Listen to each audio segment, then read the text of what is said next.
હું અશોકભાઈ રાઠોડ, અખિલ ભારતીય કોળી સમાજ ભાવનગર શહેર ઉપપ્રમુખ. આજ રોજ અમે એક ન્યાય સભાનું આયોજન જે 1 તારીખે રાખેલું છે તેના સંદર્ભે અમે ભાવનગર શહેરના વિવિધ વિસ્તારોમાં બેનરો લગાડવામાં આવ્યા હતા ન્યાય સભા બાબતે. તે ન્યાય સભા બાબતે જે બેનરો લગાવવામાં આવ્યા હતા તે ગત રાત્રિના કોઈ ઈસમો દ્વારા ફાળવવામાં આવ્યા છે.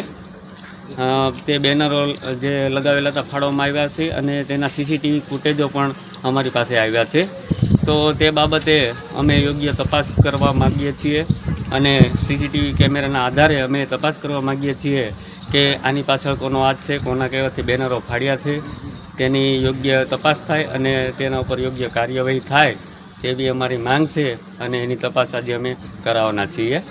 જય કોળી. આવી જ અપડેટ્સ માટે જોતા રહો TV17 ગુજરાતી, તમારી સાથે તમારી માટે.